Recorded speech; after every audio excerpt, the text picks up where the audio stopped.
Good morning, dear students. Today's our topic is tenses. In Marathi, it is called काळ.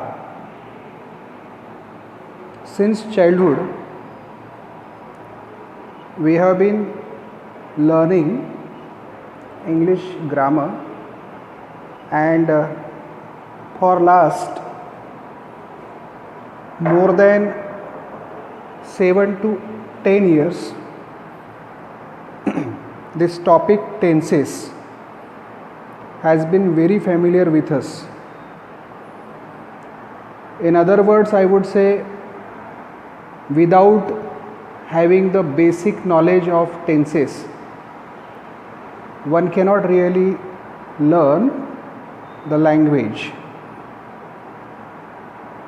To make our writing and speaking more accurate, more expected, and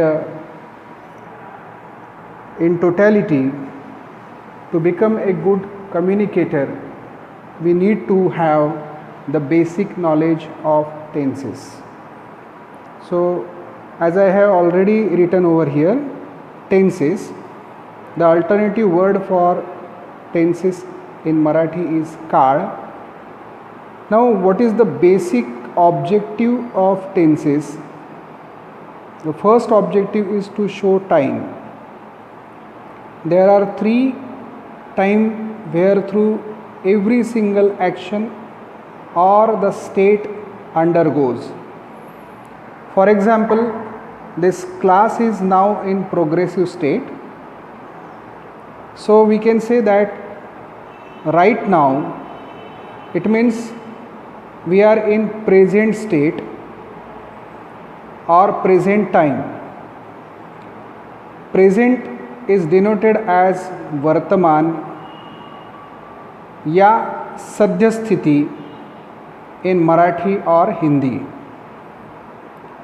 Second time, or I would say second phase of the time, once the action is over and when we just recollect, memorize or discuss about the previous action, all those come under one category, that is past, and it is in Marathi called as bhoot or बीता हुआ. Third phase of time is future time. Everything that we look forward, everything we anticipate or expect to happen or to do, that is called future, and in Marathi or Hindi it is called as भविष्य. वेळ किंवा समय या 3 टप्प्यांमधूनच कुठलीही कृती किंवा स्थिती ही जात असते. एकतर ती वर्तमानातून निरंतर चालते, मागे वळून पाहिलं तर त्याला आपण भूतकाळ असं सुद्धा म्हणू शकतो, आणि अपेक्षित काही गोष्टी ज्या आपल्याला करायच्या आहे त्याबद्दल आपण जेव्हा चर्चा करतो तर ती सगळी भविष्याची असते. Now the second objective of the tenses is to show state of being or state of action. Dear students, you can clearly see here the word state of being. It means Marathi मध्ये असणे, and state of action म्हणजे करणे.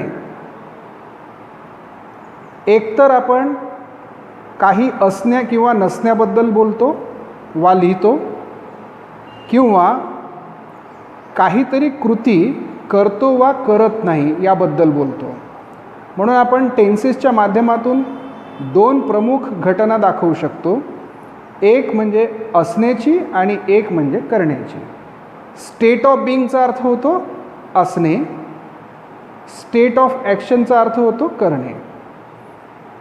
Here there are some examples. We are students. Next example is you are a teacher. तिसरं, this is a virtual class.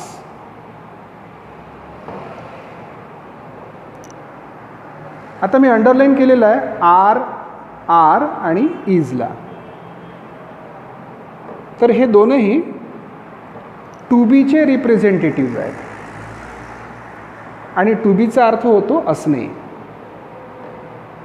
तर फक्त हे दोनच आहेत का, तर नाही. ॲम, जसं की आय ॲम ए टीचर. या चारही वाक्यांचा जर आपण मराठीमध्ये अर्थ काढला तर काय आहे किंवा काय नाही एवढंच ते सांगताय. जसं की she is not a teacher. She is not a teacher. या वाक्यामध्ये आपल्याला काय नाही हे कळलं. किंवा आणखी एक वाक्य, it is not a class of Marathi. हा मराठीचा वर्ग नाही. अंडरस्टँड? कशाचा वर्ग आहे हा? This is a class of English. म्हणजे हे आपल्याला आरामशीर कळलं की काय आहे आणि काय नाही. हे सगळं समजण्याकरता आपल्याला टू बीच्या व्हर्ब्सचा वापर करावा लागला. Are, is, am. एखाद्या वेळेला भूतकाळ असेल तर वॉज किंवा वेअर. वॉज किंवा वेअर. यावरून काय लक्षात आलं की टू बीचे रिप्रेझेंटेटिव्ह्ज हे फक्त तुम्हाला स्टेट ऑफ बीइंग दाखवू शकतात. आपल्याला स्टेट ऑफ ॲक्शन जर समजून घ्यायची असेल तर आपल्याला ॲक्शन व्हर्ब आवश्यक आहे. फॉर एक्झाम्पल मी इथे लिहितो स्टेट ऑफ ॲक्शन. जसं की आय टीच यू इंग्लिश. याच्यामध्ये मी जी कृती करत आहे ती शिकवण्याची. काय कृती करत आहे मी? शिकवण्याची. I teach you English. इथे कोण ती ॲक्शन करत आहे त्याला आपण सब्जेक्ट म्हणायचं. जी काही ॲक्शन आहे त्याला आपण व्हर्ब म्हणू. ज्याला कोणाला शिकवत आहे किंवा ज्याच्यावर त्याचा परिणाम आहे तो आहे यू म्हणून ऑब्जेक्ट. आणि काय शिकवत आहे तर ते पण सुद्धा काय झालं? English object. तर अशा रीतीने आपल्याला मुद्दा हा होता की स्टेट ऑफ ॲक्शन कशी शोधावी. इथे ॲक्शन व्हर्ब आलेला आहे टीच. फिजिकली त्याच्यामध्ये काही ना काही ॲक्टिव्हिटी आहे म्हणून त्याला म्हणायचं स्टेट ऑफ ॲक्शन म्हणजे करणे. दुसरं एखादं वाक्य, वी राईट सेंटेन्सेस. यामध्ये कृती आहे रायटिंगची, करणारे आहे वी. म्हणजे अशा रीतीने या राईटने आपल्याला ॲक्शन दाखवलेली आहे. So this is the way we have to learn state of being and state of action. मला आशा आहे की तुम्हाला आत्ताचा हा एवढा मुद्दा नक्की समजला असेल. ठीक आहे, या पुढील भाग आपण पुढच्या क्लासमध्ये पाहू. थँक्यू.